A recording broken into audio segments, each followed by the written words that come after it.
Pak. Halo, Ernest. Silakan duduk. Kasih Pak. Selamat siang, Ernest. Gimana kabarnya hari ini? Siang Pak, jadi kabar saya hari ini mungkin baik-baik saja Pak. Oke.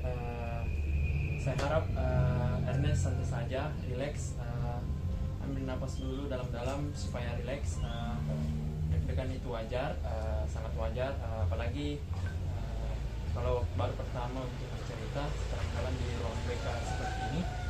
Jadi saya pastikan dulu di sini tempat yang aman untuk bercerita. Jadi Ernest bebas untuk menceritakan sejauh manapun yang membuat Ernest sendiri nyaman. Oke? Jadi apakah sebelumnya Ernest sudah pernah cerita masalahnya ini? Sebenarnya saya datang ke sini karena saya tidak berani untuk cerita ke luar Pak. Jadi saya memilih untuk cerita di sini Pak. Oke, untuk itu saya sangat menghargai Ernest karena Ernest sudah mau berani untuk datang untuk melakukan sesi ini, dan saya sendiri sebagai konselor Ernest akan membantu sebaik mungkin bagaimana Ernest bisa menyelesaikan permasalahan yang sedang Ernest alami. Jadi saya pastikan dulu di sini Ernest, pertemuan kita hari ini akan berlangsung sekitar 5-10 menit ke depan ataupun lebih. Jadi saya mau pastikan semua hal yang kamu ceritakan pada hari ini akan bersifat rahasia. Jadi tidak akan ada bocor keluar.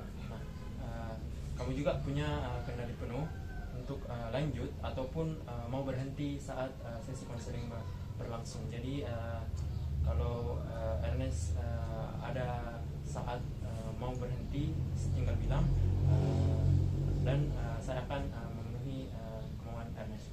Oke, setuju dengan aturan? Oke.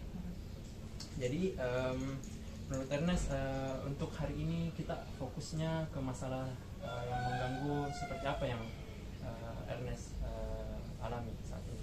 Baik Pak, jadi terima kasih. Jadi saya ingin membahas tentang kecemasan saya ketika saya ingin bergabung dengan teman-teman Pak. Oke, jadi fokus masalah kita pada hari ini kita membahas bagaimana cara Ernest untuk mengatasi rasa takut atau rasa cemas Ernest saat mau bergabung dengan teman-teman. Iya Pak. Apakah Ernest sudah siap untuk menjalani sesi ini? Iya Pak, saya siap. Oke, karena Ernest sudah menyatakan siap, jadi di sini saya langsung saja mau bertanya kepada Ernest. Coba ceritakan kepada saya situasi seperti apa atau kapan biasanya rasa tidak nyaman ini atau rasa takut itu muncul di sekolah. Baik Pak, terima kasih. Jadi saya merasa ketika istirahat Pak, pada saat kan istirahat saya ingin bergabung dengan teman-teman, tetapi jika saya ingin bergabung saya merasa bahwa nanti saya ditolak, saya dikatakan aneh ketika datang kepada mereka karena saya baru ingin bergabung dengan mereka Pak. Jadi saya cemas apakah saya diterima oleh mereka atau tidak Pak. Jadi begitu, melihat teman-teman sedang berkumpul dan Ernest mau bergabung, Ernest merasa atau ada pikiran secara otomatis yang langsung mengarah ke hal-hal negatif seperti itu ya? Iya. Oke, lalu kalau pikiran-pikiran yang menakutkan itu sudah muncul, apa yang biasanya Ernest lakukan? Jadi jika kalau misalnya pikiran-pikiran itu muncul Pak, saya memilih untuk kembali ke tempat duduk saya, melakukan aktivitas contohnya kayak main HP agar tidak merasa dilihat kalau misalnya saya ini orang yang kesepian begitu Pak. Oke, Saya memilih untuk menyendiri Pak. Oke, berarti pura-pura main HP dan menyendiri itu menjadi cara untuk Ernest menghindari rasa malunya. Iya. Oke, meskipun itu sebenarnya dalam hati Ernest tetap ingin mengobrol dengan mereka, tetapi Ernest tetap melakukan hal itu. Iya. Oke, jadi begini, kalau boleh tahu, saya mau bertanya lagi atau ada tidak suatu kejadian konkret di masa lalu yang memang membuat Ernest ini jadi sangat yakin kalau teman-temannya Ernest ini tidak mau menerima Ernest saat bergaul. Baik Pak, terima kasih. Jadi kebetulan kemarin ada pada saat suatu acara, jadi saya ingin bergabung kepada teman-teman. Dan ketika saya sudah bergabung kepada sama mereka, ada seseorang yang mengatakan bahwa kenapa ikut gabung. Jadi dari kata-kata itu saya merasa bahwa sebenarnya saya tidak diterima, tapi kenapa saya bergabung padahal sebenarnya saya tidak diterima Pak. Nah, hal itu yang membuat saya sampai sekarang berpikir bahwasanya apakah saya diterima pada kegiatan online atau pada circle itu Pak. Oke, saya memahami betapa tidak nyamannya saat situasi Ernest pada situasi saat itu. Nah, kalau kita jadi saya mau mengajak Ernest untuk menganalisis bersama. Jadi saya punya LKPD di mana kita mengisi atau menghubungkan langsung antara situasi dengan pikiran dari Ernest alami. Nah, di sini sekarang coba kita tantang pikiran otomatis tadi atau pikiran negatif Ernest yang saat mau bergabung atau mau bergaul dengan teman-teman terus muncul pikiran-pikiran negatif berdasarkan dengan kenyataan sehari-hari. Jadi kalau di kelas apakah benar-benar fakta bahwa semua teman di kelas itu membenci Ernest atau menganggap Ernest ini mengganggu saat bergaul? Sebenarnya tidak Pak, cuman itu mungkin hanya pikiran saya karena seperti yang saya katakan tadi bahwa ada saat masa konkret bahwa saya ditolak oleh beberapa orang Pak. Oke, nah itu sudah tepat sekali sebenarnya. Jadi berarti pikiran bahwa semua orang pasti menolak saya itu sebenarnya bukan fakta secara keseluruhan, tapi memang ada beberapa situasi yang membuat Ernest pernah mengalami ditolak pada saat mau bergabung, tapi itu tidak secara keseluruhan, tapi itu melainkan kecemasan otomatis yang Ernest alami yang bersumber dari suatu kejadian dari masa lalu Ernest. Jadi di sini saya mau memastikan apakah semua fakta atau kejadian-kejadian yang Ernest alami itu bukan secara keseluruhan Ernest akan ditolak secara terus-menerus, tapi ada memang beberapa situasi Ernest yang merasa ditolak dan situasi itu menjadi dan membuat pikiran Ernest itu menjadi otomatis akan berpikiran akan ditolak.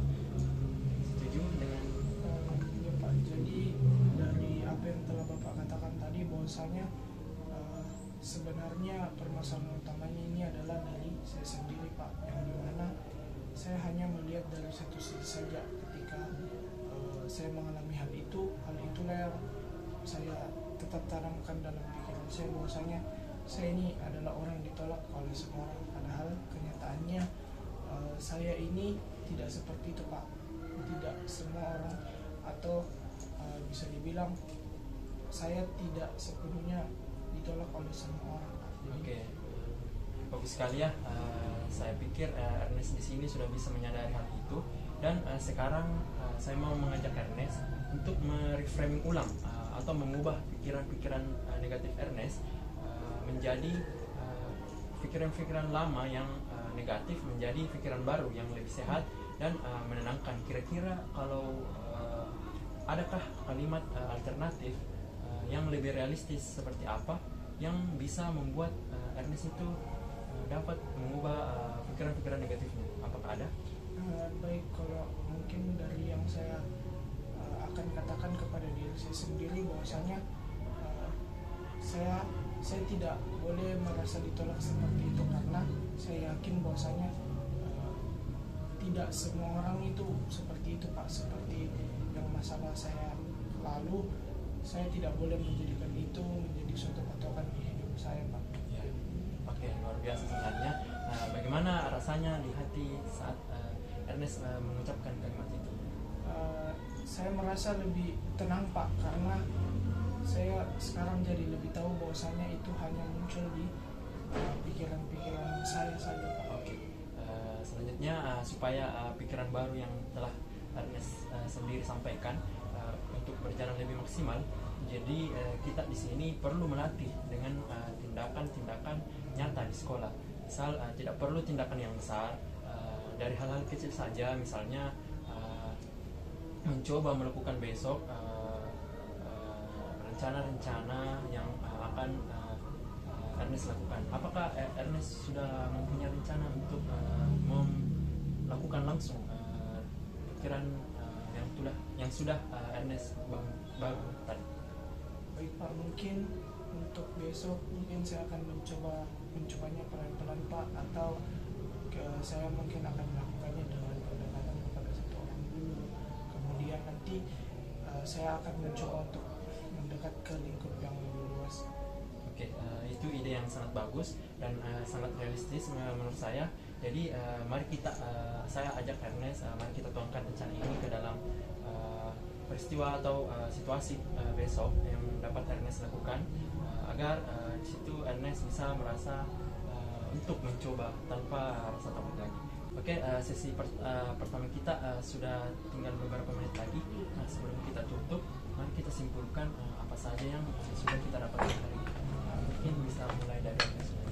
Terima kasih Pak. Jadi dari sesi tadi saya bisa dapatkan bahwasanya saya merasa bahwa masalah ini ternyata bermasalah pada diri saya yang mengalami kecemasan, yang dimana saya merasa bahwasanya pemikiran-pemikiran negatif ini yang menghantui saya bergerak untuk lebih percaya diri Pak.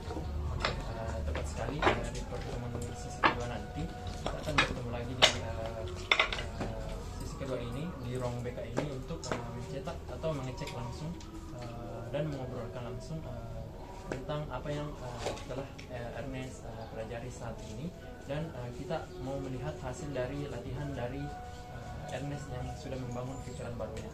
Oke, saya rasa sudah cukup untuk pertemuan sesi kita pada hari ini, dan saya harap